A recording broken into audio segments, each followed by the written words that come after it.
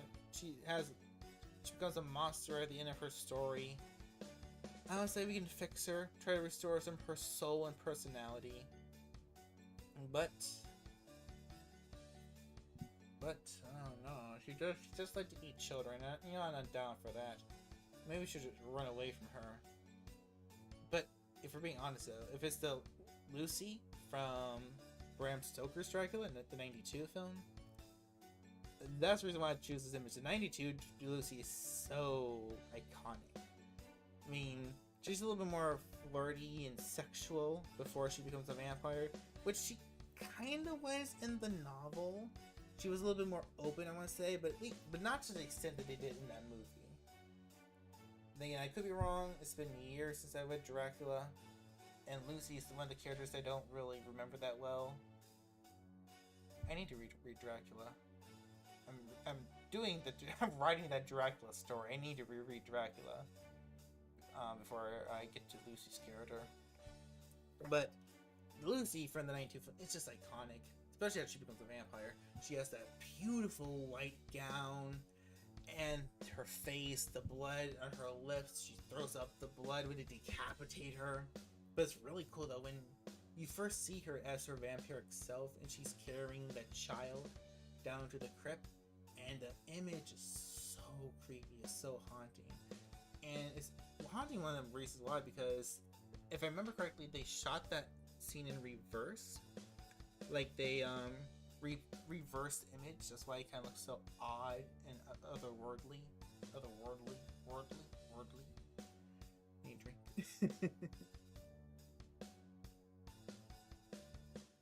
No, but she does like to hurt kids, and we're not down for that.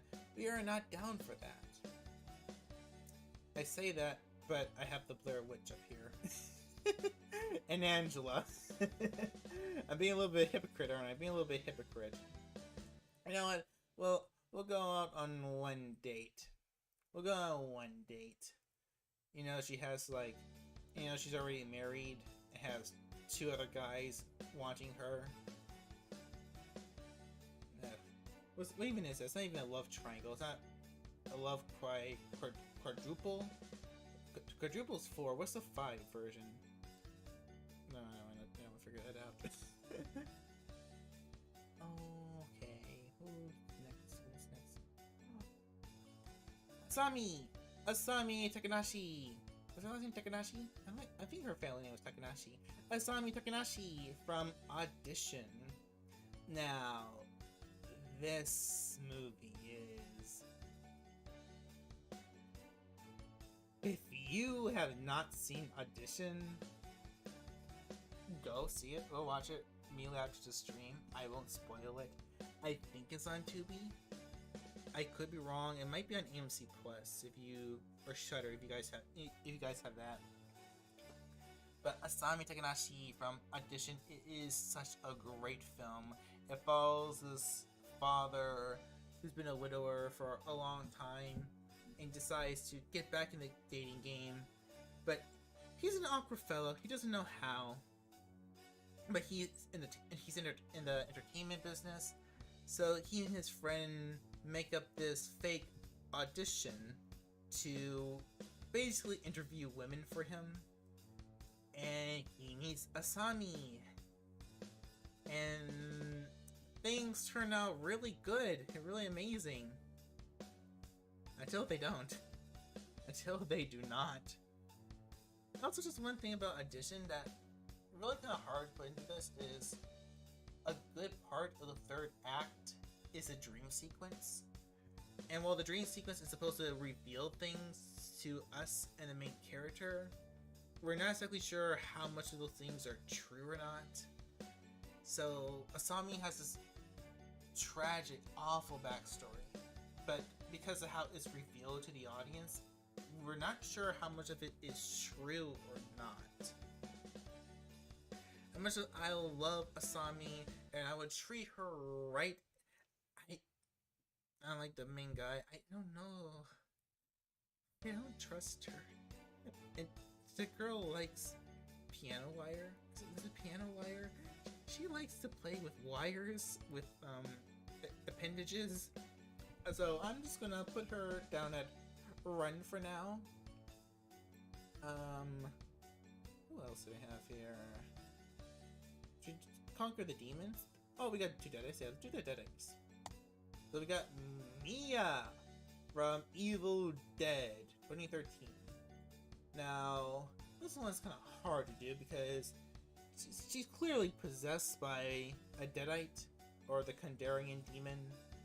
Probably both. But possessed Mia is creepy. She's funny. She likes to curse a lot and throw people around like rag dolls. She also likes to give herself body modifications. You know how she burned herself in the shower, how she slit her tongue open. Beautiful, beautiful body art. You know what I mean? But she's all about summoning the Kandarian demon and summoning the abomination and all these weird spirits that are like not really part of hell, but like this other hell world. I'm not really associated with those kind of creatures, so I'm not exactly sure we'll get along culturally wise. So, you know, we can have a fun night tormenting people at a cabin in the woods. We can do that. And then we got the mother deadite from the last movie, Evil Dead Rise. And oh boy, this character was... I love this deadite. She was so brutal. She was so scary. I mean, like, I was scared of the deadites from the first Evil Dead, the 81. Was it 81? Yeah, 81 movie. The deadites from the other movies didn't really scare me until 2013, but this deadite, the mother, the Marauder, she was so terrifying. She was the perfect blend of Evil Dead 2 campiness and the ferocity of Evil Dead 2013. I love this character. She was silly and terrifying all at the same time. And she's gonna be, I think she'd be fun. You know, she'd be fun to hang around with, fun to torment and torture people. She does hurt kids though, but you know, she doesn't really do it. You know what I mean? She possesses them and makes it do it themselves. So it's a little bit different. It's a little bit different. So no, we'll go on at least 2 dates. We'll storm 2 apartment complexes and just have a grand old night. We'll have a grand old night.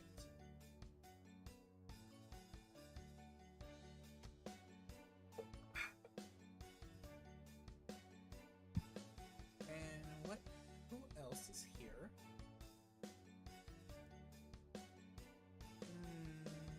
Let's just go down the list. So up next we have Baby Firefly from the Devil Rejects trilogy. So you don't know, those are the films by Rob Zombie. They are House of a Thousand Corpses, The Devil's Rejects, and what was the last movie? I forgot. 3 from Hell. Now, if you don't know anything about those movies, it's basically Rob Zombie's version of the Texas Chainsaw Massacre family. It's this group of killers, this killer family. They all have these cartoon-based nicknames, and the only daughter of the clan is Baby Firefly, played by Rob Zombie's wife, Sherry Moon Zombie. And I love Baby. She is such a crazy, deranged killer. Like, out of all these characters on this list of people who are unstable, Baby is... she beats these 2. Baby beats her with her level of how whacked out her mind is. Baby is so whacked out of her brain, she would probably be best friends with the demon possessing Victoria from Terrifier. Manager might have her there. We cannot fix Baby.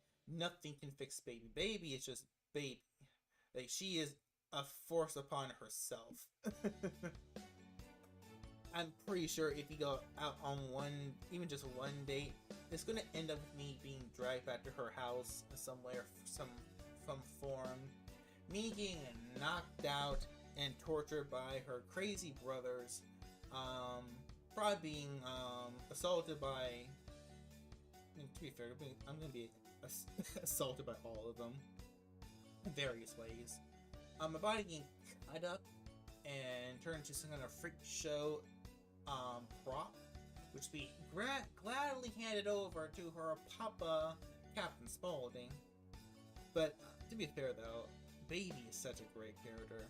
I mean, I know not a lot of people like Rob Zombie's films. They're very much you like them or you hate them movies. So there are very few in between where it's like, yeah, I can't. No. He's that much of a divisive. Can't speak. Yeah, he turns people on, he turns people off. Take that word as you will. But the Baby character, she is like, oh, that's a good way to say it. Like, imagine Harley Quinn, but like the dark version of Harley Quinn, where she is kill happy, laughing her ass off, and just having a grand old time, taking a big old carving knife and just making love to your chest with it. That is Baby. And much as she's gonna be a fun person to hang around with, gotta put her at number 1. And next up we have the Brides of Dracula. Now the Brides of Dracula are a great group of characters. There's so many different versions of them, I could probably put a few on this list. But I settled on the Brides from Van Helsing, the Van Helsing movie from 2004. And they all have their own unique names. Don't ask me to give them to you. I wouldn't have remembered.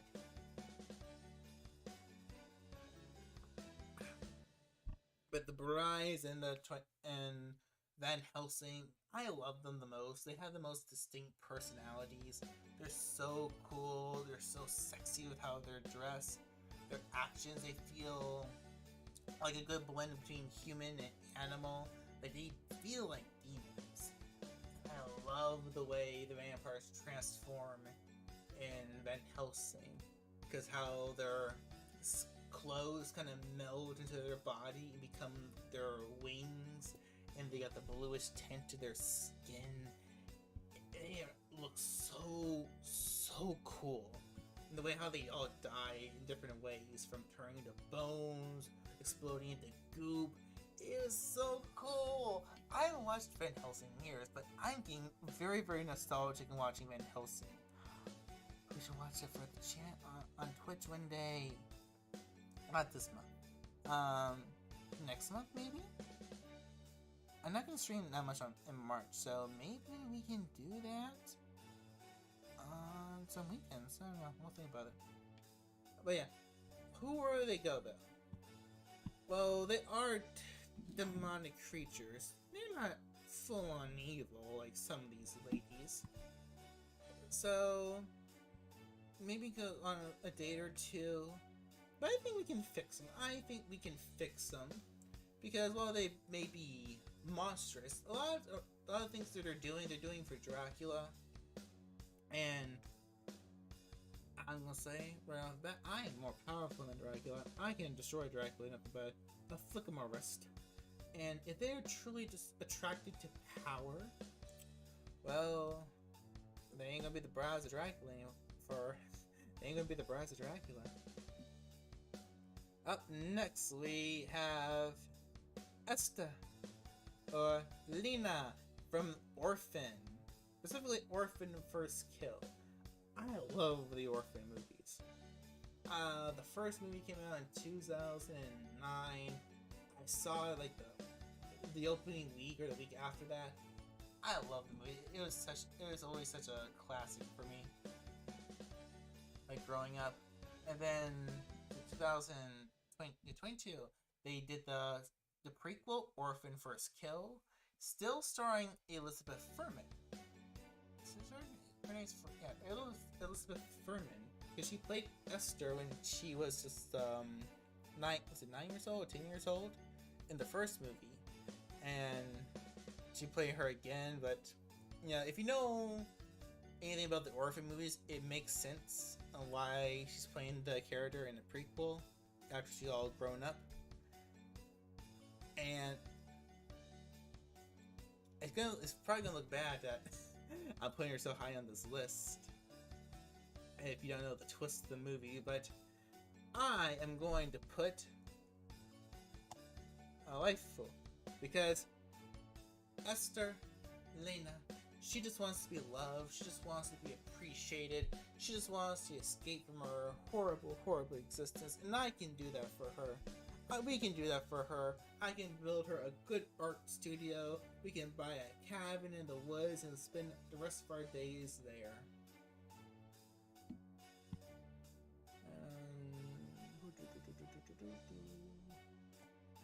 Jill Roberts. No, Jill Roberts is... I'm gonna put her in Run. Just instinctively, we're gonna put her in Run.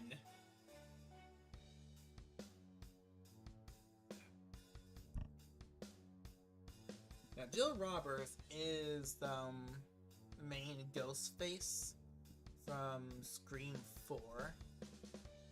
And if I had to go at the top of my head without watching any of the movies over, I would say she's probably the worst of all the ghost faces.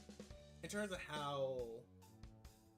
not and how effective she was. We're talking about effective killers. Roman from Part 3 is the most dangerous ghost face. You know, but her motive for doing everything that she did in Part 4 is to become famous, is to become basically the next Sydney, getting all the press deals, getting all the interviews, people crying for her, sympathizing for her. And she went out her way to kill all her friends, to kill her own mother, to kill her partner. Like, Jill is crazy on top of crazy on top of crazy, and she's freaking ruthless. Like the stunt she does to herself to make it look like she's all battle damage is one of my favorite bits of acting of all time. It is so cool. It is so brutal that she can put herself through that. And Emma Roberts just, oh, fantastic. It's probably my favorite role of hers. And then let's go with. You know what? I already forgot this character's name. I want to say it's Karen, but I forgot. Now I forgot. Now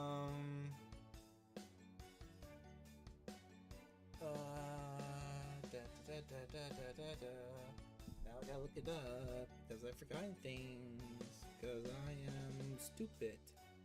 I am a big bowl of stupid. Urban legend, movie, killer.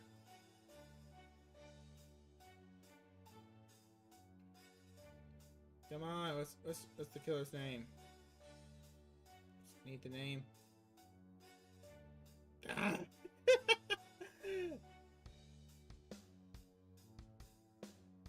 No. There's just moments like these where I just rethink about all my life choices. I just want to figure out, why do I do things I do? Why can't I remember just basic things? Why is my memory so awful? This is about certain things. You just think about all the things you missed out. All the things you never done in life. Oh no, never mind. Her name's Brenda. Her name's Brenda. Okay, everybody. Her name is Brenda. Alright, we got Brenda from Urban Legend from 1998. Now, I've only saw bits and pieces of this movie throughout the years. What a freaked out butter there is. I only saw bits and pieces of this movie throughout the years. I only watched it recently, like last year, and I loved it. I loved the idea of a killer taking all these urban legends and putting twists to them, making them come to life. I thought that stuff was really, really cool. And the big reveal of Brenda, her being the killer, and why she was doing all the killings.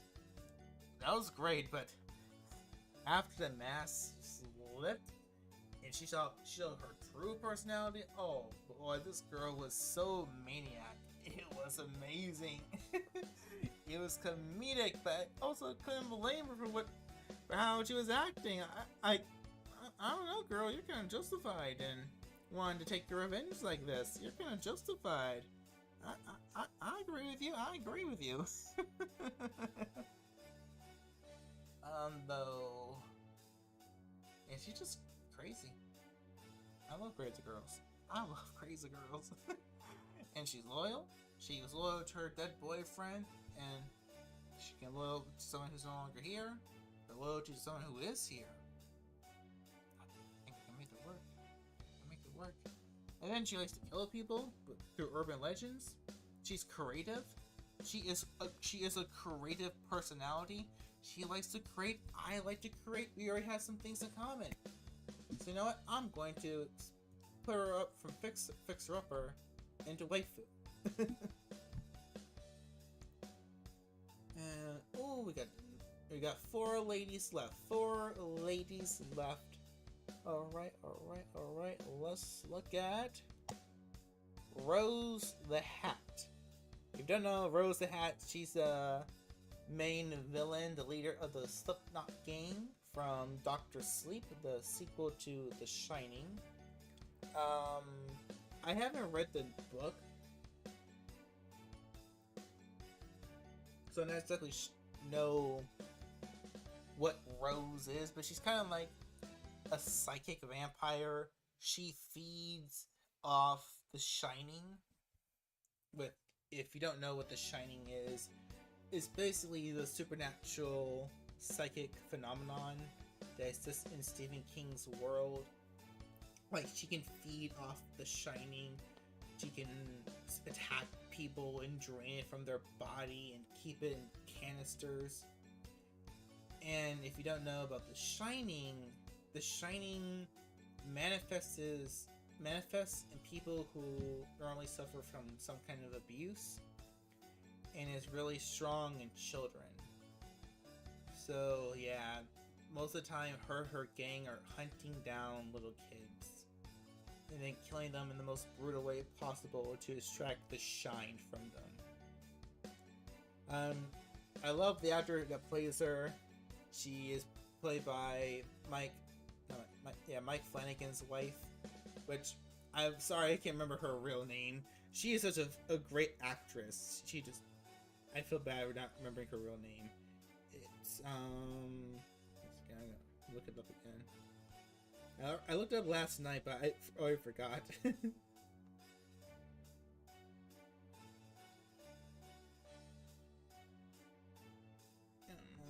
Yeah, Kate Siegel. Kate Siegel. Yeah, she is phenomenal. She is so... she is so... It's hard to put in words. Seductive. She's so charming. She's like a cult leader. And she has that addictive personality where she just knows how to get you to be a part of her group. So yeah, I think it'll fall under her cult, but murdering kids? I can't do that. I can't do that. I'm sorry, but you gotta go. You got to go. Alright, so let's start off with... we only have 3 left. So let's start with these 2 J-horror phenomenons. First up is Satoko Yamanora. Satoko. If you have watched the Ring movies, the American ones, and you know Samara Morgan, well, this is Satoko Yamamura. She is the original character, and she is very, very different from Samara in the American movies. For the most part, that Satoko is actually a tragic figure. She is a vengeful spirit because of all the horrible things that happened to her during her life. Unlike the American movie where she's just an evil little girl because she's evil.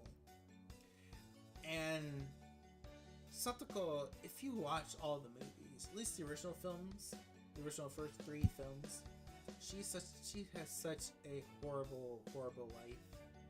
And by the end of the 3rd film, you can understand why she would become so filled with rage that her spirit would create the tape. And everything we learn about her mother, to her doctors. Satoko didn't want to become a monster, but in death, she just wanted to take as many people with her. We can fix her. This girl needs a hug, she needs therapy. And then we got this hoe. Actually, no, she's not hoe. She's not hoe. She would have been though. We got not Satoko. Sayako Seke from the Ju-on films, specifically Ju-on the Grudge. Do not know what these films are. It's about this family, specifically the wife, Sayako, and Kayako. I always forget Satoko and Kayako because names are similar. Her name is Kayako. Kayako was a seemingly normal housewife with a somewhat abusive husband and their son. The husband finds out that she's been in love with another man, their entire marriage. She's stalked him. She's taken pictures of him, stolen pictures, and he filled up with so much rage. He stabs her over and over again, snaps her neck, and shoves her in the closet. The act of this leaves such a powerful, horrible rage. It stains the house with a curse, a Juon. Anyone who enters the house will instantly be cursed. Anyone they come with contact recently will also inherit the curse. And Kayako, again, look around these characters. Kayako is definitely one of the strongest characters on this list. Probably right under the Blair Witch and the Mother of Tears. I mean, it doesn't matter where you are.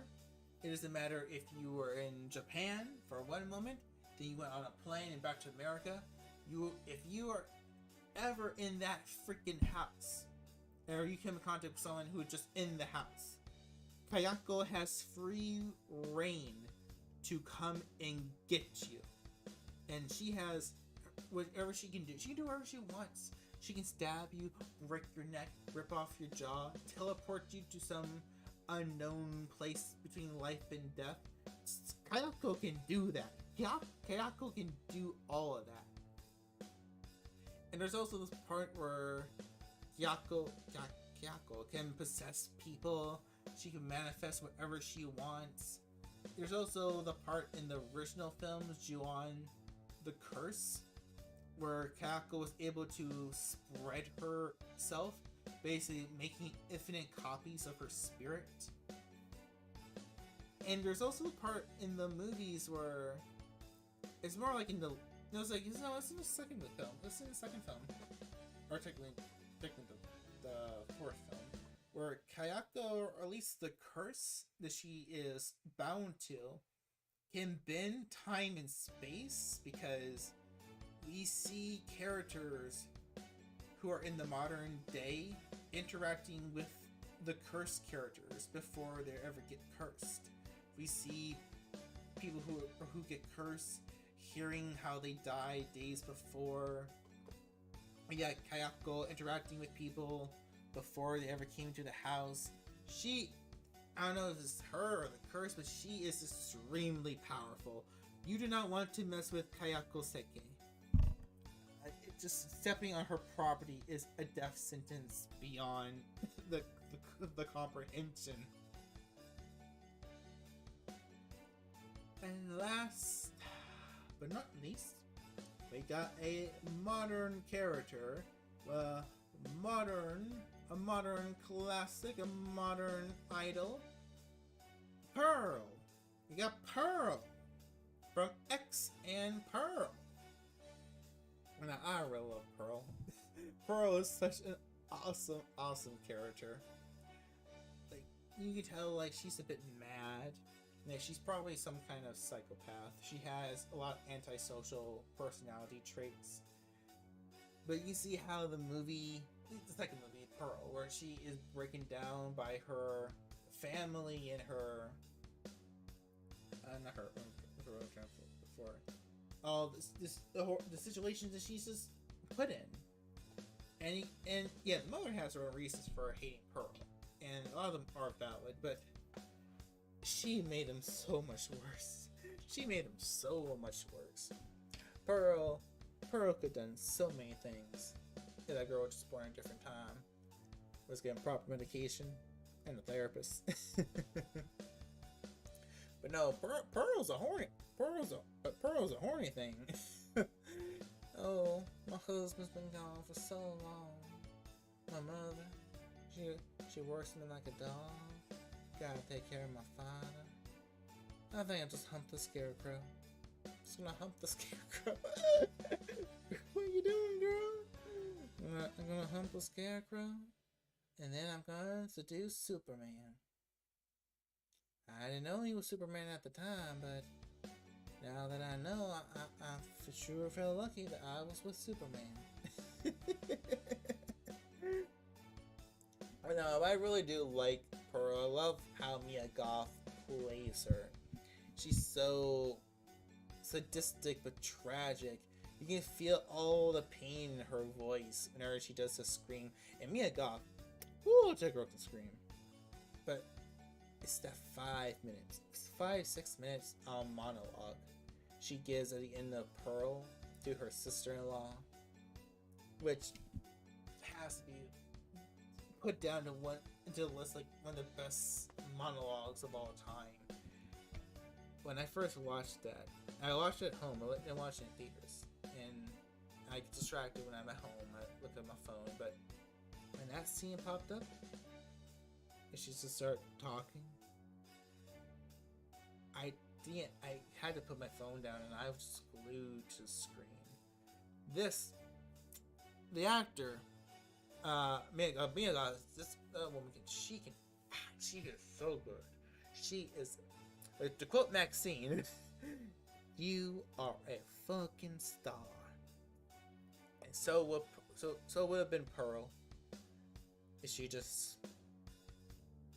just born in a slightly different environment. Bye, Pearl. Y'all gone.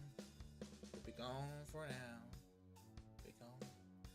Unless I was going to make another prequel with Pearl before the events of X. That'd be cool. I wouldn't mind. If he has an idea.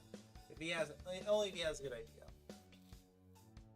But yes, this was my list. My list of murderous ladies and two dudes that I would happily date or avoid if I could ever come in contact with them. And I don't know. This was a very different stream than I normally do. I normally just play games or watch things. So this was pretty different. I didn't know if I should like prepare talking before this, or if I should just went in it blind.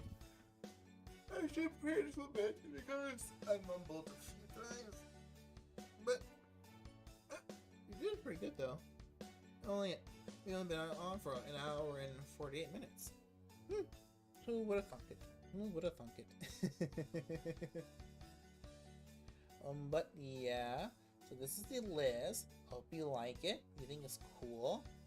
I'm going to post. Can I post on Twitter now? What's gonna happen? Are you guys gonna see my stuff? You guys can see my stuff. No! Why are you looking? Why are you looking at my stuff? You can't do that. You can't do that.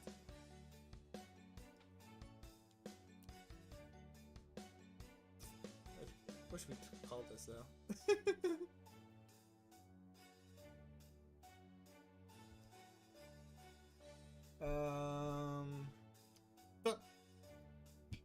Top 10. No, it's not even top 10.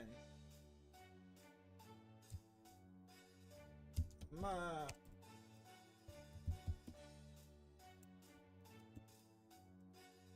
list. My tier list of the or ladies I would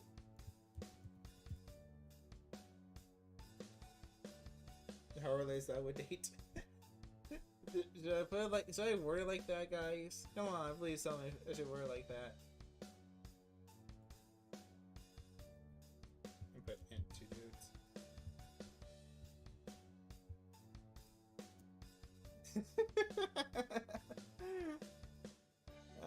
Let's post and see what happens. I'll be compelled to delete it. Oh no, it didn't stay? It didn't stay? Oh no. Delete the tweet. Okay, we're gonna go.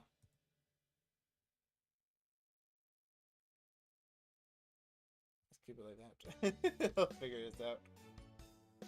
I'll figure it out. Oh, I gotta download it? Maybe download it.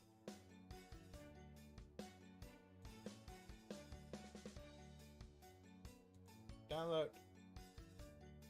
Download, download, download.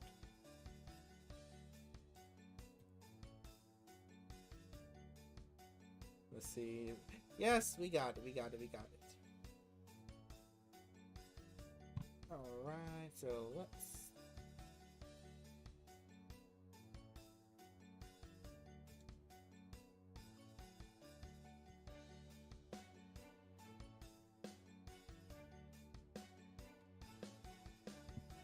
Oh no, where is it?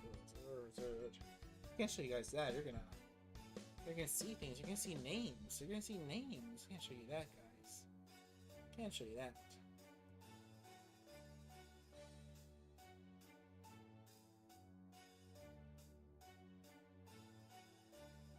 Okay, we're good. I'm just looking.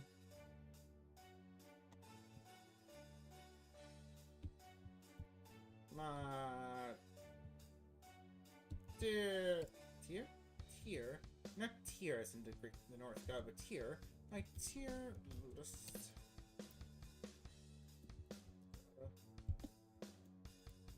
Not the. Yeah, I'm bad at typing sometimes.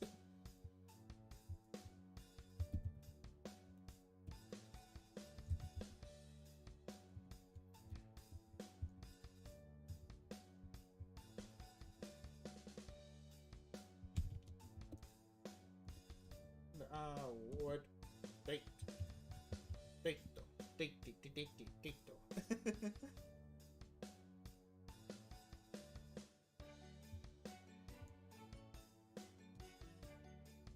Alright, I guess I can show you guys now. That looks good. I'm bad at doing stuff. I'm bad about sharing things.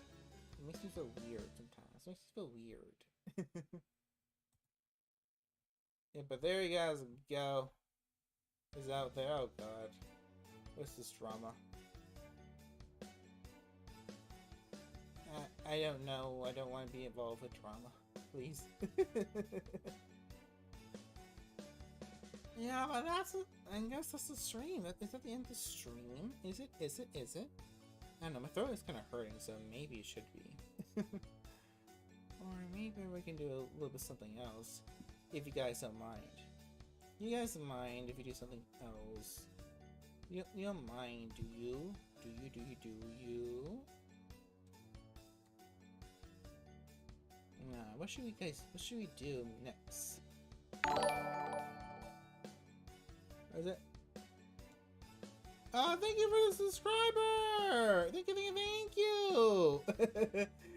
Thank you for this, weird thing that I did today. This weird thing that I did that I'm glad somebody liked it. I'm glad somebody liked it. It's like, am I doing this right? I feel like I'm doing something wrong. I feel like I'm doing something wrong. I feel like I'm yapping. Am I yapping too much? I don't know. I don't know. What you guys can do is watch one.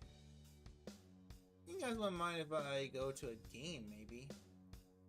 We can do a little game or something. Oh, I saw this earlier before we start streaming. I love this. Is wrong with you guys? I am the only teacher in this department. I'm sure you've heard. What the hell is wrong with you guys?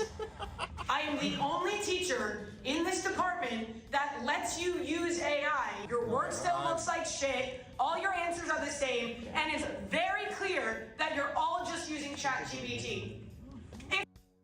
You're given like a good free.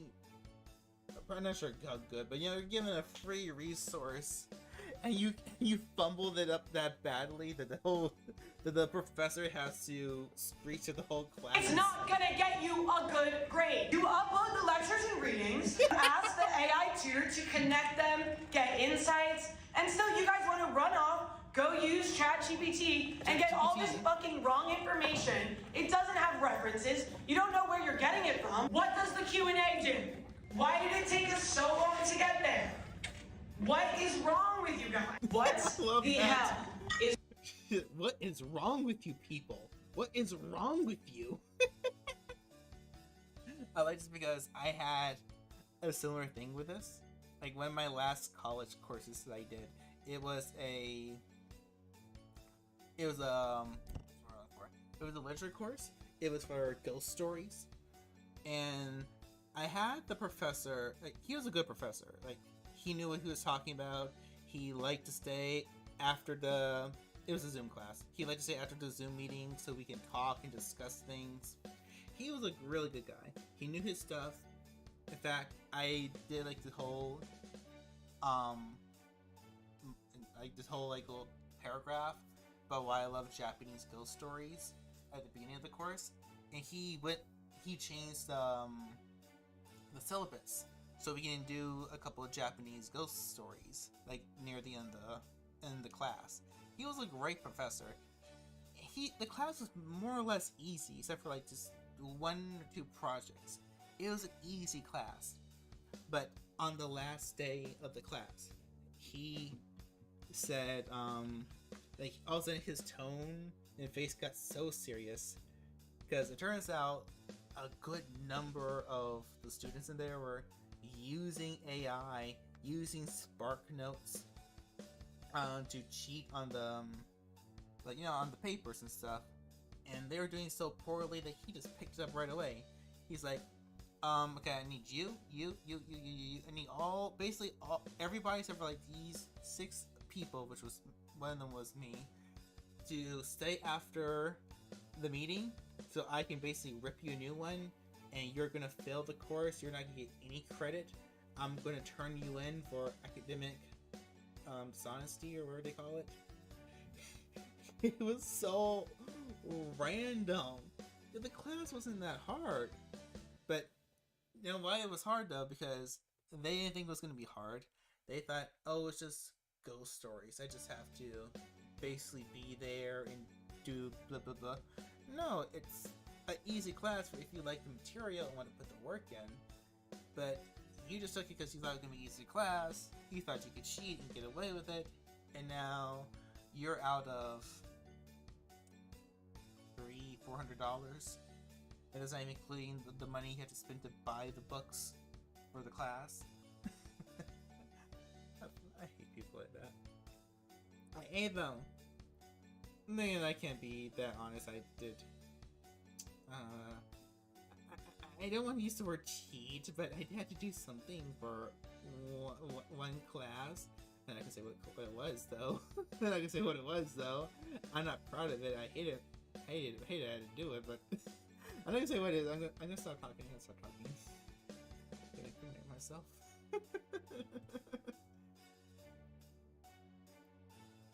What else can we just do for a little bit before I have to sign off? Oh, I've been wanting to watch these. Where is it? Here it is. Now, should we look at the other ones real quick? It's like one of those AI things. I watched the first one, but 3 weeks ago.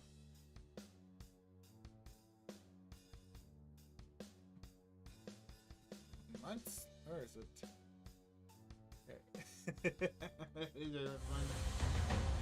If I saw this movie on a plane, I would still walk out. This trailer makes me want to sit on the TV and look at my couch. I paid nothing to watch this trailer, but I already want my money back. Yeah, that was my opinion when I watched the trailer. Like, oh god, I'm wasting my internet on this Coming to a theater near you, me, is that a threat? They should have made Rachel CGI instead. Ron Brown and the 7 Discord. No, that's me. CGI looks much better when I turn my monitor. Oh, of course, you suffer. Disney invites you and I must politely decline. Every time. I'm rooting for the poison apple. Why is Lord Farquaad playing Snow White?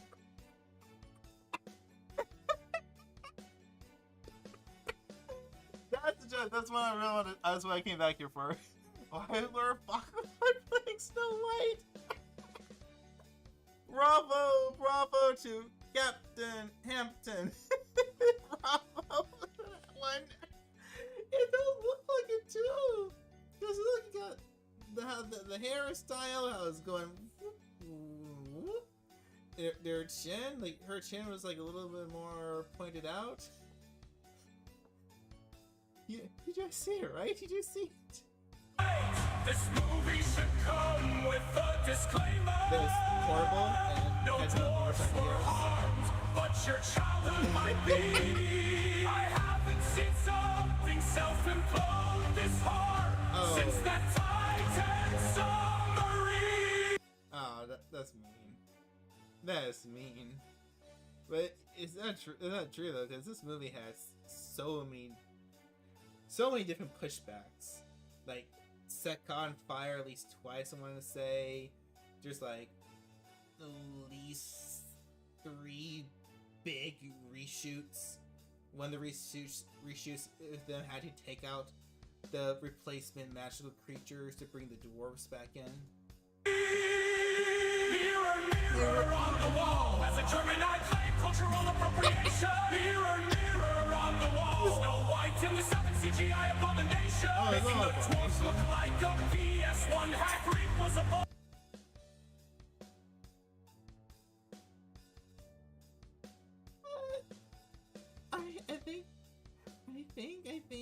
I can't remember. I think I had one. I think I had the original Harry Potter game on the PS1. I don't remember what they look like. Is that what Hagrid looked like? Oh my god. Old choice. Rachel Sackler looks like a medieval squire boy. What? Give me one. Me. $237 million Snow White. Hold my beer. Disney used to make people famous. Now it ends acting career. Mirror, mirror on the wall. Where the seats are empty in cinema hall. Mirror, mirror on the wall. What's the biggest Disney flop of all? Shut it. What's the Disney flop of all? It's okay, Disney, you can just cancel the film. We won't be mad if you admit defeat. Oh, Disney can admit defeat. They've been trying to make this film go for years. Like, even they could put like a tax break thing that like Warner Brothers was doing a while ago. I don't think they'd make anything back. Like, they spent so much freaking money into trying to get this movie off the ground. I mean, I can almost admire their determination. You know, I'm pretty sure we're gonna all hate the final product. Even Bob the Builder can fix this. Disney achieved the closest thing to One Piece by releasing something everybody hate. Collectively hate. I mean, why is there an earthquake here? It's all Disney rolling in his grave. Nobody has ever rooted for a poison apple until this movie. Kill the girl. Go. Actors like Ophism, hi ho, hi ho. It's off to work. Go, no, you don't. Peter Dinklage doesn't want you to work. How dare you want to get a good job? How dare you want to take a movie acting job that might get you into high places? Sorry, I really hate that he did that. I know it's been probably like it's been close to over a decade since he made that dumb response, but it's so I still want to smack him for saying it. He's a great actor, but that was the stupidest thing he ever said.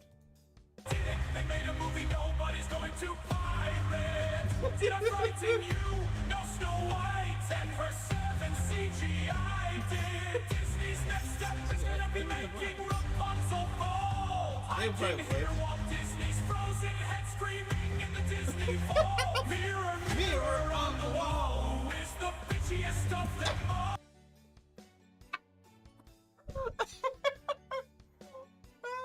For going by the reports and the interviews, it's probably Mirror, mirror on the wall, whose acting career is about to fall. Rachel Sackler is her name. Except for probably This monstrosity will be her only fame. Showed this to my friend before we skydived, and he jumped out the plane with no parachute. That mirror is like Take me. Probably came from Temu, coming to a theater near you. The dwarves look like they came from Chernobyl. This movie isn't releasing, it's escaping. This makes the B movie look like a Vincent Van Gogh painting. I don't know. can we go that far? Can we go that far to praise the B movie because this looks horrible?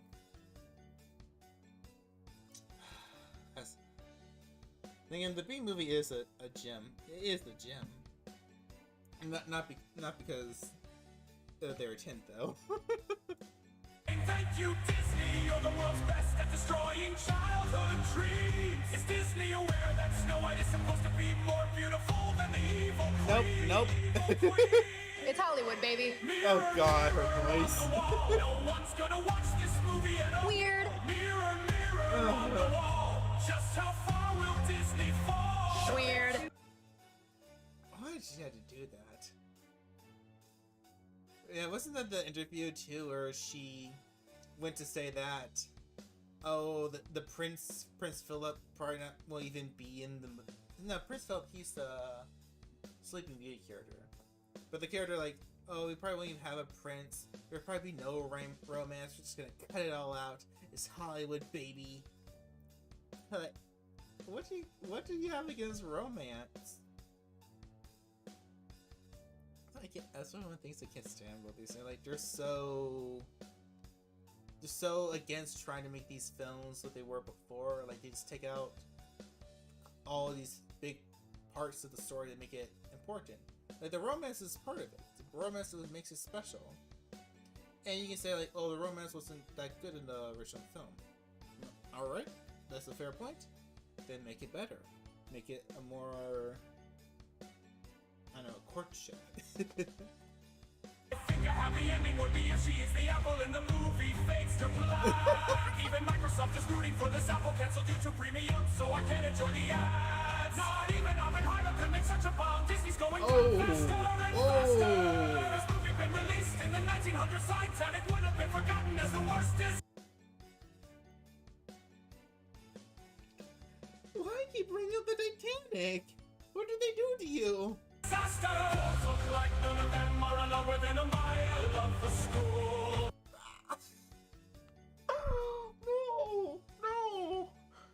No! It's not their fault that they're CGI abominations. The United States military should use this movie as an interrogation tool. Alright, son. You're gonna tell us where you put the bomb. I never do it. I'll never tell you what you need to know. Alright there. We gave you an option. Bring out a TV. Put on Snow White. No! God, no, why are you doing this? I'll tell you where the bomb is. No, don't turn it off quite yet. Let him get halfway through. Just in case there's something more he wants to spill to us. Zagalor is gearing up for a new career as a cashier at TJ Maxx. Oh god, not TJ Maxx. She poisons the apple instead. She poisoned the cast. Couldn't get the princess, so he became one. Congrats for her transition. Snow White, Oh, he's the apple one. Should I go back to that? Lord Farquaad couldn't get the princess, so he became one. Congrats on her transition. Don't know if I should comment on that. Transition. Snow White eats the apple but is unable to sue because she agreed to the Disney Plus terms and conditions. Wait, what? Wait, what was this one? Snow White eats a poison apple but is unable to sue Disney for it because she agreed to Disney Plus terms and conditions. Oh! That's right! That's one of the reasons why we don't support Disney anymore. Because they try to pull shit like this.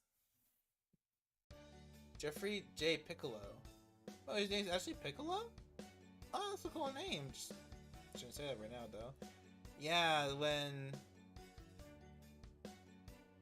Yeah, that's sad.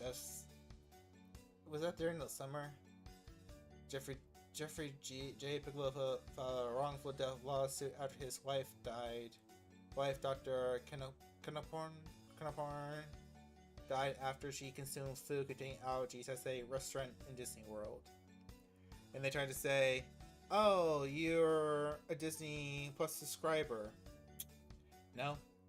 You can sue us. YouTube rewind look like a cinematic masterpiece. Always have this movie exists, truly makes me jealous of the blind, the deaf, and the deceased. Oh no. Mirror on the wall, Disney dislike this from heaven. Mirror, mirror on the wall, March 21st is the new 9/11. I find your lack of Really? audience concerning Dwarf Vader. Dwarf Vader? Oh no, no one wants to see Dwarf Vader. He probably looks cool. People for this movie. Even give us toilet paper. Coming to a theater near you decides to live off grid. My Wi-Fi tries to disconnect itself to save me from watching this. If she's Snow White, then I'm Michael Jordan. At this Really? rate, Disney are gonna make Mickey Mouse a dolphin. This trailer made Serbian Phil emotionally rewarded. Oh, this trailer made Serbian film most. Do you really want to say that? Say that, my guys? My God. Have you watched a Serbian film? Have you watched a Serbian film? Because if you did, you wouldn't be saying that. I still have scars from watching that movie. I only watched it once. I ain't gonna watch it again. I ain't ever gonna watch a Serbian film twice. God. No, no, no, no, no. The only snow that's white here is the one Disney's executives keep showing. Yeah, what explain a lot of their decisions? It would explain a lot of company decisions. It would explain basically everything. Mirror on the wall, when did Lord Farquaad get so tall? Mirror, mirror on the wall, who approved that wig after all? Is this a glitch Mirror, screen? mirror on my Yeah, it is. screen, God. can this trailer be unseen? Mirror, mirror on the wall, what's the shittiest remake of them all? Ooh.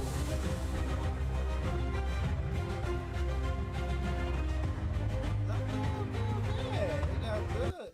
Those are good. I'm gonna talk about this. Where's it there? I never seen that nice parrot. Evan, what the freak? I never seen a nice. Oh, it's bait. He's baiting people. I'm about to say, that's supposed to be blasphemy. That has to be blasphemy. What is Mousy doing? What is Mousy doing? Oh, God, that's... I don't know how to feel about that. I'll look at that later. But yeah, this is the stream. This is the stream, guys. Hope you like it. I do wish I could kind of prepare for this a little bit more, but I found it very fun. It was cool. Time's it right now? 10:33. We're actually leaving off pretty early, huh? I kind of wanted to do some Umineko, but it's probably not smart. I do need to get up early, and we have the morning stream to do too. If the capture card allows me to do it, it might throw a fit when I unplug the HDMI to put in the other one. So, who knows, chat? Who knows? I'm gonna put my face back so it doesn't look like that anymore. So yeah, tomorrow I'm going to try to do. Let me just double check right here, because I'm always forgetting my own schedule. Tomorrow it should be. Is that Numi? No. Tomorrow, yeah, Danganronpa 2 in the morning, which awesome, because if you remember, we haven't touched Danganronpa in like over a year. I wanted to get back to playing those games. When the stream will start, it's only gonna be on Twitch, and it might start around 8 or 9ish. how long we'll be streaming for. I'm probably not that long because I have other responsibilities that I might need to attend to, so I just can't stream for like 3 hours right then and there. What then later that night we're gonna do Higurashi, which is the punishment arc, the promise arc, something like that. One of the weird bonus arcs. And then I don't really have a schedule made up for next week. Next week is my birthday week, which I don't think we're gonna do anything special on the channel, except for like a fun watch along, which probably won't be on my birthday, but will be on the day after my birthday, if I'm still available, because I might do something on that day too. It's still kind of like up in arms, but I'm gonna see. We're gonna when I make the schedule, so I'm still planning all that out. But yeah, I had a lot of fun this stream. I really do. I really did. This was cool, and I wouldn't mind trying something like this again. If you have any cool tier list ideas for horror characters or anime characters, things that I know, please send them my way and I'll try to figure it out. But I'm not sure this goes away or not. I have the image. I have the image on the computer and I have the stream, so we'll see. But yeah, I'll see you all sometime later. I have 2 trailer reactions I have on the computer. I might upload those later tonight or sometime tomorrow. But until then, I have been your Hanyo, your demonic cinephile. I had a blast. I hope you all had a blast. Happy Valentine's Day to everyone who has a partner or is single and bitter, or single and not bitter like me. I'm not bitter. I'm not bitter at all. How dare someone not want to enjoy their time with me? I'm not bitter at all. But I'll see y'all later. Have a good night, or evening, or morning, wherever you may be in this dumb cluster freaking planet. Bye bye.